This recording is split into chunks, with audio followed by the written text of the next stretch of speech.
ఉద్యోగాలు పొందిన వారితో ఎమ్మెల్యే పులివర్తి నాని భేటీ అయ్యారు. ఒక గ్రామానికి చెందిన 8 మంది డీఎస్సీ ఉపాధ్యాయ ఉద్యోగాలు సాధించారు.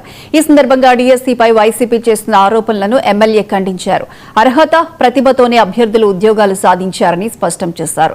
రాత్రింబవళ్లు కష్టపడి చదివి ఉద్యోగాలు పొందామని, తమ విజయాన్ని వైసీపీ నేతలు అవమానించడం బాధాకరంగా ఉందని అభ్యర్థులు ఆవేదన వ్యక్తం చేశారు. డీఎస్సీలో అక్రమాలు జరిగాయంటూ తమ ప్రతిభను అవమానించవద్దని కోరారు. తమ పిల్లల కష్టాన్ని గుర్తించకుండా ఆరోపణలు చేయడం బాధాకరమని తల్లిదండ్రులు ఆందోళన వ్యక్తం చేశారు.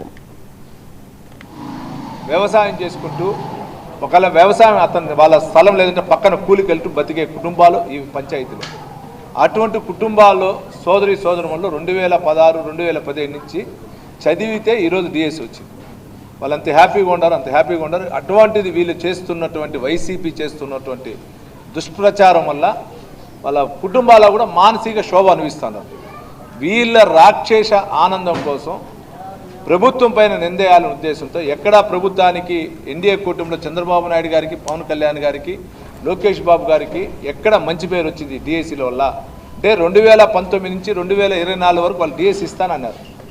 పాదయాత్ర అప్పుడు నేను ప్రతి సంవత్సరం ఇస్తానని చెప్పాడు జగన్మోహన్ రెడ్డి గారు. కానీ ఇలా ఆ డిఎస్సీ నందరూ చంద్రబాబు నాయుడు గారు చెప్పిన వెంటనే మొదటి సంతకం పెట్టిన వెంటనే డిఎస్సీ ఉద్యోగాలు ఇచ్చారు. వీళ్ళు చెప్పారు, మీకు అందరూ కూడా ఇంటాక్ట్, మీరు రాకముందు ఇంటాక్ట్ అయినా మీరు వచ్చినా కూడా ఇంటాక్ట్ జరిగింది చూశారు. వీళ్ళు చెప్పారు డేట్ వైజ్ మాకు ఎడ్యుకేషన్ మినిస్టర్ గారు ఇచ్చారు, పలానా టైంలో మీకు అప్లికేషన్స్ ఉంటుంది, పలానా టైంలో ఆన్లైన్ ఎగ్జామ్ ఉంటుంది, పలానా టైంలో మీకు మెరిట్ తీసుకుంటాం, పలానా టైంలో రిజల్ట్ ఉంటుంది అని ఈ విధంగా చేశారు.